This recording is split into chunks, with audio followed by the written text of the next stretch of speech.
Welcome back to Anime Recaps. On this episode, we're going to be looking at Tower of God Episode 2. Now, the first episode set us up pretty nicely. Our boy Bomb is in a battle royale situation with a bunch of regulars, but he's the number's pretty low, but now Rock, a big gator man, is facing him now. He's staring him down, and that is where we join him.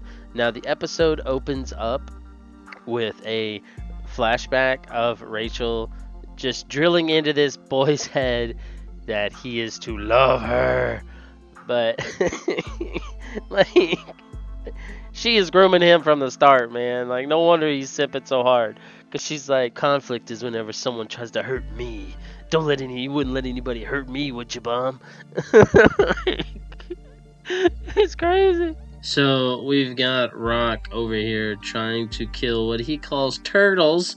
That's right. Everybody's a turtle to Rock. And he's not a gator, man. And he's nobody's pet. Alright? You can't mess with Rock.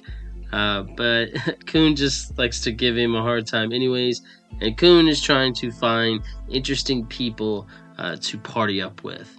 So that's why he is currently talking to our boy Bomb and even entertaining our man Rock over here, who honestly so far has been my favorite character. So Goon just sits there and complains about the battle royale that he agreed to take place in, and is like, alright, y'all are boring, I'm just gonna leave. And then before he does, he looks back, and that's when he finally recognizes the Black March. So he's like, oh, I'm gonna regret this, but I better go back in. And so now we have, some help for our boy here. Yo, Kun gathers information in, like, the most uncomfortable way ever. He, like, pulls Bomb close, and he's like, where did you get the Black March? It's like, it's only rewarded to the princess. What happened? I hope Bomb never gets, like, interrogated over a serious crime, because this man folded so quick. Bro is like, the princess just gave me the sword. Like, bro, like, come on. And the boys take off trying to survive until the number drops to 200. And then we finally get some action. We got our man, Maroni Maybe. And then, of course, our girl, Gigi, who's rocking one of the 13.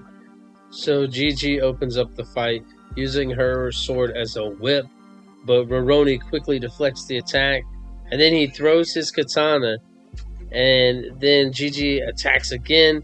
This time Roroni prepares an attack of his own, and whenever his katana hits Gigi's attack, he then launches himself forward, and Gigi is able to deflect the attack. They keep holding their own, and they just keep trading blows back and forth. We also have to acknowledge how this man attacks Brack and then just gets tossed aside, bro. Like, that's crazy. So, Bomb and Kun have some character development here where they learn basically a little bit about each other. But Kun tells Bomb that he's, like, promised himself whenever the game started and he heard the rules, that he wasn't going to, like, kill anyone. But he killed the four-arm guy in the first episode. Like, and he didn't hesitate to pull his knife. Like, is this a mishap, or is this man a liar? And just as soon as the boys come to terms and agree to work together, Rock finds them.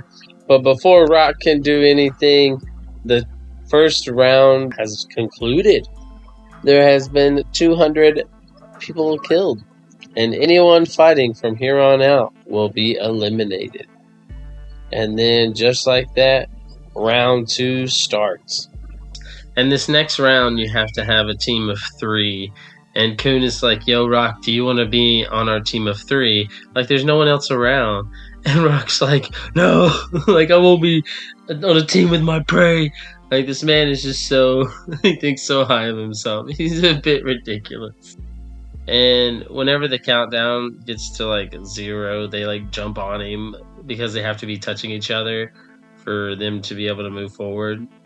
And so like they stall by telling Rock like, I'm not gonna, fight you. And he's like, what? Like, no, you gotta fight me. They're like, nah.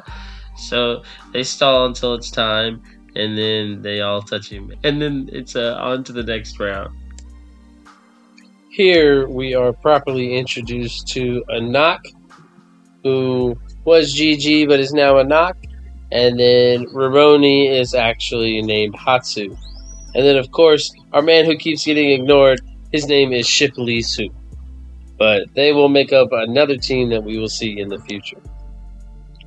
At this point, we get an observation by Kun that it looks like from the 200, 120 contestants made it. So that means 80 people couldn't find 3 people to team up with. Like, that's crazy, bro. But then soon we learn that even 120 is apparently too much, which makes no sense because why wouldn't you just like cut it down to the number that you wanted? Like, what? Rock officially chills when he is finally given some chocolate. So now we have our team of 3 for sure going into the next challenge. Before too long, the test administrator, Lero is here to tell the regulars the next challenge or the next round. Here we also learn that our boy Angel Face is what's called a ranker, which is someone who has made it up to the top of the tower. So now he's a test administrator for other people to make it to the top of the tower. Lero is doing what he wants. More survivors made it through than what they were expecting, so they have to perform another test right there and then. And that is when Lero unleashes what's called Shinsu, which is like the lifeblood of the tower. So like everything happens because of this magical water. If they didn't have this water, they wouldn't be able to breathe, they wouldn't be able to fight, nothing.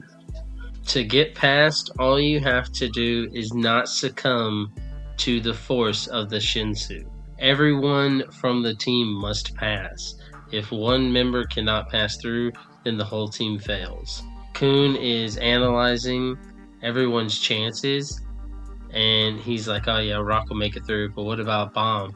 And then he looks, and my man didn't even get pushed back by the tsunami.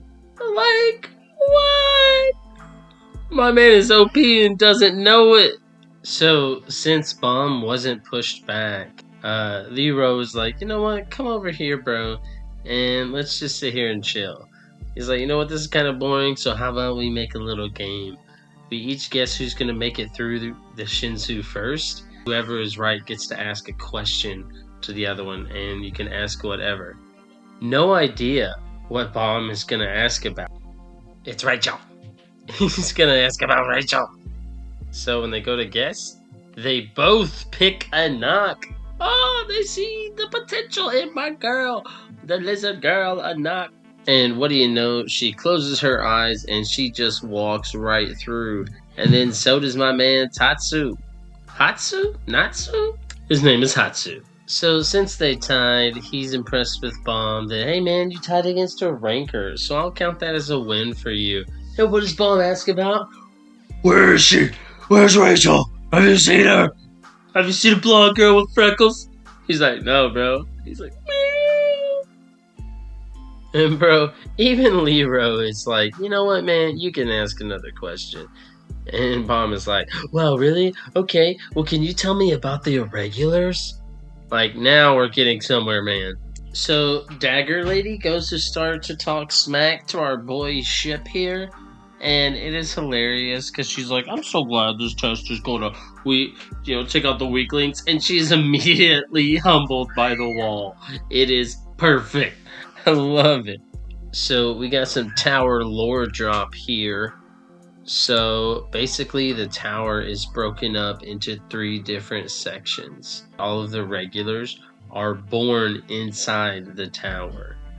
And so that's what makes Bomb and irregulars. This man's not from the tower, he's from an outside world.